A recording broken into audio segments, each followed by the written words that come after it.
Oi pessoal, tudo bem? Vocês estão gostando do nosso canal? Hoje nós vamos compartilhar a história da Gabriela Vitória. Ela tem 32 anos, é gaúcha e vai contar pra gente um pouquinho sobre a experiência dela em viajar pela América Latina sozinha. Inclusive, ela está escrevendo um livro que se chama Na Esquina em que Decidi Partir, Histórias de uma Mulher que Viaja Sozinha. Não é incrível? Eu tô super ansiosa para ler o seu livro, saber um pouco mais sobre essa experiência e compartilhar com os nossos seguidores. Obrigada por compartilhar conosco a sua experiência, canal. E você, tem uma experiência que possa também inspirar pessoas? Escreva pra gente. Nós temos um e-mail onde a gente recebe essas histórias e a próxima pode ser a sua. Gente que inspira a gente, @gmail.com. Vem inspirar a gente com a gente! As meninas me pediram para contar sobre essa história das fotografias e da minha história de viagem do México até o Brasil por terra e água. E a questão de ser mulher viajando, né, sozinha desde o México ao Brasil por terra e água. Eu vou contar alguns pontos mais fortes também, porque eu não vou me alongar e eu espero que quem goste, daqui um ano e meio eu vou estar lançando o livro. E eu volto aqui para contar para vocês então do lançamento e podem ler daí com detalhes lá. E sobre a viagem eu vou escolher alguns pontos que eu acho que foram os mais importantes, assim, o como eu decidi ir, que foi a partir de outras 3 viagens que eu fiz em um momento da minha vida em que eu estava bastante assim, conformada com aonde eu estava, com o propósito de trabalho que eu estava tendo, que era num lugar bastante burocrático, né, eu era concursada. Então eu tinha certeza que aquele lugar já não era mais pra mim, já fazia 5 anos que eu trabalhava lá. Naquele ano eu viajei para Chapada dos Veadeiros, Chapada Diamantina e Paraty. E essas viagens fizeram brotar em mim muita espiritualidade e também uma reflexão muito grande em saber o que eu queria fazer. E eu tinha uma vontade muito grande sempre de viajar por um longo tempo, por alguns lugares que tivessem uma raiz muito forte cultural. Então foi daí que nasceu a ideia, assim, de eu viajar. E então eu decidi partir. Quando eu pedi demissão no meu trabalho, que foi uma decisão bastante forte, aí foi um momento, eu acho que um dos momentos que eu tive que ter mais coragem, que foi realmente pensar muito bem em como eu faria. Então eu juntei grana e também eu já tinha estruturado um negócio com a fotografia antes de sair. E eu deixei tudo estruturado, mas pensei, essa é a hora certa de eu fazer uma viagem mais longa. Sobre a viagem mesmo, ela durou 100 dias, eu fui até o México de avião, e assim que eu desci lá, todo mundo assim, quando eu falei que eu ia viajar, me falou, nossa, que coragem que tu vai viajar e tal, sozinha. E pra mim, isso não era um grande problema, viajar sozinha, porque eu já tinha viajado sozinha e eu achava que não ia ser um problema muito grande. Mas a vida sempre mostra pra gente a partir da experiência, outras perspectivas. E foi justamente aí que foi o ponto que bateu. Porque quando eu cheguei no México, vários fatores foram acontecendo assim que me deixaram insegura. Logo que eu cheguei, roubaram meu saco de dormir e na sequência foram acontecendo algumas outras coisas que eu fui me sentindo bastante insegura. E isso me fez refletir muito sobre a questão de eu estar sozinha mesmo. Chegou a me dar medo assim de pensar em voltar diretamente de lá, mas eu acabei ficando mesmo. Fiz uma boa parte da viagem no México e um dia que eu tava indo pro México, que eu achei que já não era mais a hora de eu continuar lá, eu decidi descer e dali eu parti para Guatemala e peguei um ônibus que parava nas capitais dos países da América Central. Então eu podia escolher o tempo que eu ficava. Então na Guatemala eu fiquei um bom tempo também, eu gostei muito das cores da Guatemala, tudo, eu fui muito bem recebida lá. E depois, pegando esse ônibus, eu fui parando em outros lugares, mas o ponto forte mesmo para mim durante essa parte da América Central foi a viagem de barco que eu fiz do Panamá até a Colômbia, em que eu fiquei 4 dias atravessando, né, e dormindo junto com os índios Cunayalas, que são os índios que habitam essas ilhas de San Blas.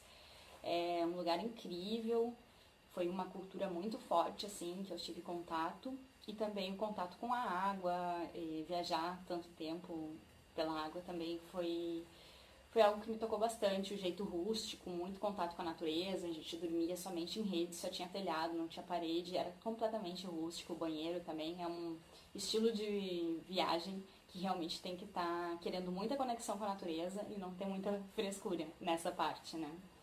E também, durante toda a viagem, eu fui trabalhando em alguns lugares, muitas vezes, né, nem sempre, mas muitas vezes em alguns lugares, através do Workaway, que é uma troca de trabalho por hospedagem e alimentação.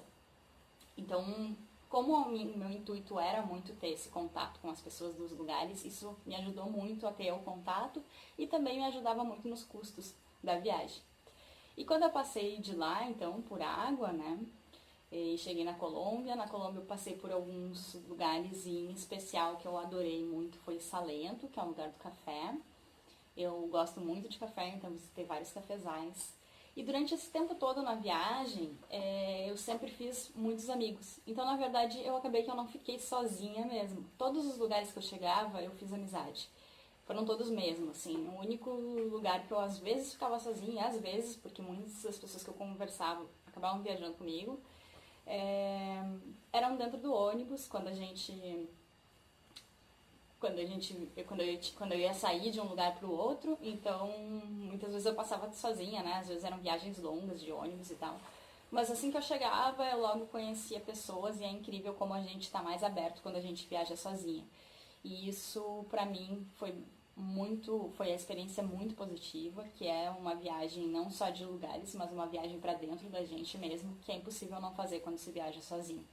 Então eu me conheci muito durante esse tempo e também me abri muito a conhecer outras pessoas. Eu conheci pessoas de diversos países e também dos países originais que eu passei, né? E foi uma experiência incrível por conhecer pessoas mais do que por conhecer lugares, com certeza. Eu acho que esse foi o grande ponto forte do tempo de viagem e do se estar viajando sozinha. Claro que todos os cuidados, sendo mulher, e isso eu vou abordar também no livro, quanto à violência e tudo mais, e que se tem que sim ter segurança, né? Tem que se pensar nisso e tem que ter uma sensibilidade aguçada, que eu acho que me ajudou muito, foi ter a sensibilidade aguçada. Então, para finalizar, assim, o meu outro ponto forte da viagem também foi novamente em água, quando eu decidi finalizar mesmo, acabar, mas antes disso eu estava na fronteira com a Amazônia brasileira, e por ali eu fiquei então alguns dias, fiz 4 dias de barco também, passando pelos rios da Amazônia até chegar em Manaus, e de Manaus eu fui para uma cidade, lá eles chamam de rio, né, próximo, muito mais retirado, assim, floresta, e convivi muito com os nativos de lá, o que foi incrível, foi uma experiência maravilhosa. Eu também fiz grandes amigos durante esse período e me conectou novamente com o Brasil, que eu gosto muito da nossa cultura brasileira. Eu acho que nós temos muitas coisas boas, apesar dos pesares. E essa viagem também me trouxe essa reconexão em raiz com o Brasil, que eu tenho certeza que eu tenho, de uma maneira muito forte. Eu gosto muito do jeito das pessoas aqui, de serem quentes, calorosas, amorosas, e eu acho que conta muito isso. Bom, essa foi a minha experiência, e as meninas pediram pra mim falar sobre o que me inspirava, né? Assim, eu sempre gostei muito de viajar, e eu li Amir Klink antes. Por coincidência, minha viagem também foi de 100 dias, e eu lembro que o livro dele, 100 Dias Entre o Céu e o Mar, me inspirou muito, e ele tem uma frase que diz: um dia a gente precisa parar de sonhar e de algum modo partir. E pra mim ela faz todo sentido, tanto pra viagem, quanto fez e faz pra mim na vida. Em algum momento a gente tem que parar de planejar só e ficar sonhando e fazer de algum jeito aquilo que a gente quer, e pra ir provar a experiência do que é isso. Ele também é bastante inspirador nisso, de que é sempre o voltar para casa. Nesse momento eu tô nesse retorno para casa. Eu já voltei, né? Faz 3 anos já, foi em 2015 a viagem. E agora é que eu consigo ter maturado todos os sentimentos que eu tive. E é por isso que eu tô escrevendo nesse momento e fiz toda a escolha das fotos. Então, gente, é isso. Eu fico muito feliz de compartilhar. Espero que quem gostou acompanhe também para saber do livro. Eu tô com um blog que eu vou deixar para vocês o link, que eu vou colocando algumas coisas enquanto eu vou fazendo, e vocês podem acompanhar por lá. E é isso. Então eu gostaria de agradecer o convite das meninas a participar do projeto, contando a minha história. E esse projeto é incrível, incrível. Eu amei quando eu fiquei sabendo. Com certeza vai inspirar muitos corações e encorajar muita gente também em busca de seus sonhos. Um beijo e muito obrigada. Foi uma honra participar como convidada do projeto de vocês. Um beijão.